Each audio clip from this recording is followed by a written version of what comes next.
দর্শক সকাল সন্ধ্যা .com-এ আপনাদের সবাইকে স্বাগত। আজকে বাংলাদেশ ক্রিকেট প্রেমীদের জন্য সত্যি একটা খুশির দিন।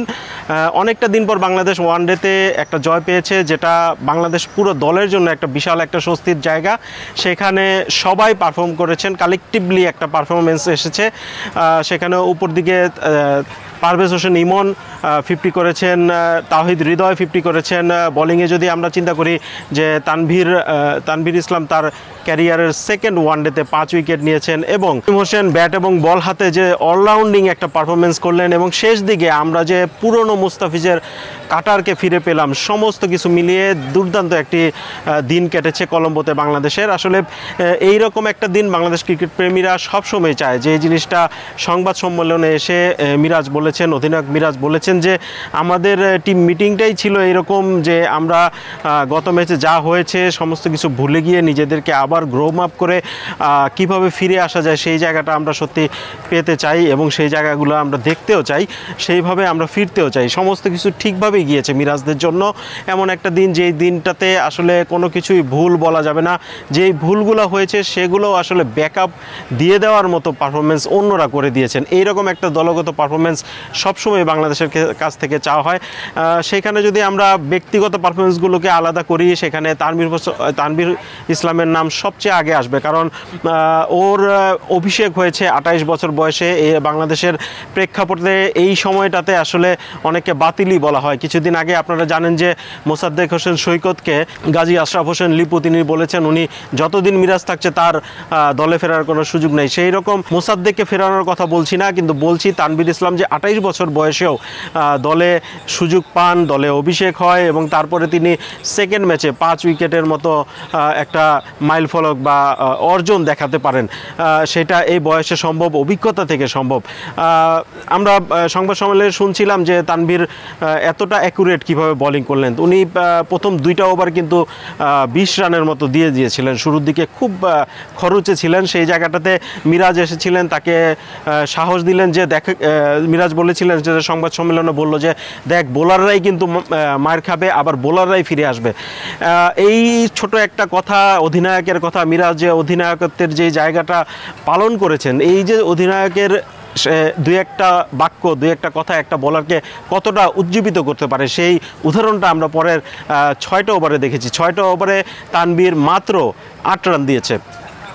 উইকেট কী পেয়েছে সেটা পরের বিষয়, কারণ উইকেট বোলাররা পাবে অনেক সময় 10 ওভারে 60-70 রান দিয়েও কিন্তু 5 উইকেট পায় একজন বোলার, কিন্তু সেটার চেয়ে এই যে 6 ওভারে তিনি 8 রান দিলেন, এবং শ্রীলঙ্কার ফ্রি ফ্লোয়িং রানটাকে একদম জেকে ধরা, মানে আটকে দেওয়ার মতো একটা বোলিং করেছিলেন। সেই জিনিসটা সত্যি অসাধারণ ছিল। ওই জায়গাটাতে আসলে শ্রীলঙ্কা পিছিয়ে পড়ে। একই সঙ্গে বলতে হবে শামীম হোসেন পাটোয়ারির কথা। আপনারা হয়তো খেয়াল করবেন যে শামীম একটানা 8টা ওভার করেছেন, ওই সময়ে মাত্র 18 রান দিয়েছেন, মেডেনও পেয়েছিলেন। এই যে টানা বোলিং করাটা, এই কলম্বোর উইকেটে স্পিন একটু ধরে, পরের ইনিংসে যারা ব্যাট করে তাদের জন্য ব্যাটিং করা সহজ হয়। ওই সময়টাতে তানভীর এবং শামীম যে জুটি বেঁধে বোলিংটা করলেন, পার্টনারশিপ বোলিংয়ের কথা আমরা সবসময় শুনি টেস্টে, সেই বোলিংটা তারা আজকে ওয়ানডে দেখালেন। দুর্দান্ত এই জায়গাটাগুলো আসলে বাংলাদেশকে বোলিংয়ে খুব ভালো একটা জায়গায় জয়ের জায়গাটা নিয়ে গিয়েছে। আর শেষ সময়ে জানিত লিয়ানাগি 78 রান করে সে যে ম্যাচটাকে বাংলাদেশের হাত থেকে ছিনিয়ে নিচ্ছিল, ঠিক ওই সময়টাতে আমরা মুস্তাফিজকে তার পুরনো রূপে ফিরে পেয়েছি। কারণ আপনারা দেখেছেন যে মুস্তাফিজের কাটারের কারণেই লিয়ানাগে বিভ্রান্ত হয়ে পড়েন, এবং বাতাসে ভেসে ওঠা বল যেভাবে তার কাটারে আমরা 2015 সালে রোহিত শর্মা, ধোনি, রায়নাদের আউট হতে দেখেছিলাম, সেই রকম আউট এখানে লিয়ানাগে হলেন, এবং ওইখানে বাংলাদেশের জয়টা নিশ্চিত হয়ে যায়। ব্যাটিংয়ের দিকটা যদি আমরা বলি, ব্যাটিংটা খুব ভালো ছিল। আপনারা দেখেছেন হয়তো যে হৃদয় খুব বিরক্ত হয়েছিলেন যখন তিনি রান আউট হলেন। তখন মাত্র 40 ওভার, আরও 10টা ওভার বাংলাদেশের হাতে ছিল। হৃদয় মাত্র 50 করেছেন, উইকেটের সেট। ওই সময়টাতে আরও শেষ 5 ওভারে হয়তো কাজে লাগিয়ে তিনি ফ্রি ফ্লোয়িং খেলবেন, সেই সুযোগটা না থাকায় সাকিবের সঙ্গে ভুল বুঝাবুঝি হয়, তিনি রান আউট হন।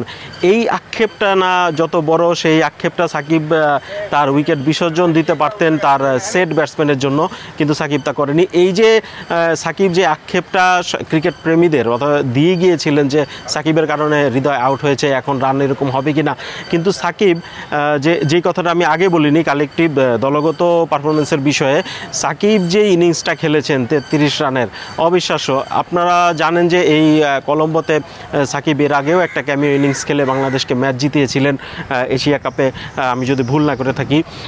আজকেও সেই একটা ইনিংস, সেই ইনিংসটা হয়তো চোখে দেখা যাচ্ছে না তানভীরের 5 উইকেটের কারণে, কিন্তু ওই ইনিংসটা আসলে বাংলাদেশকে 250 রানের দিকে নিয়ে যায় এবং শেষ 45তম ওভারে হাসারাঙ্গাকে তিনি 2টো ছক্কা মেরেছিলেন। সেই ছক্কার মারার জন্য লাস্ট উইকেট হাতে নিয়ে এটা একটা সাহসের ব্যাপার, যে সাহসিকতাটা যে তিনি সাকিব দেখিয়েছেন সেই ব্যাপারে মিরাজও প্রশংসা করেছেন।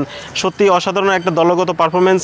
এই জিনিসটা আসলে বাংলাদেশ প্রতি ম্যাচেই দেখাতে চায়, বাংলাদেশের ক্রিকেট প্রেমীরাও প্রতি ম্যাচে দেখতে চায়। তেমনিভাবে এই সিরিজের শেষ ম্যাচটাতেও আমরা সবাই বাংলাদেশের এই রকম দলগত একটা পারফরমেন্স দেখতে চাই, যেখানে তারা বর্তমানে যারা দলে আছেন তারা আমাদের যারা আগে পঞ্চপাণ্ডব ছিলেন, সাকিব, মুশফিক, তামিম, মাশরাফি, মাহমুদুল্লাহ, তাদেরকে ভুলিয়ে দেওয়া পারফরমেন্স করবেন, তাদেরকে ভুলিয়ে দেওয়া সাফল্য আনবেন।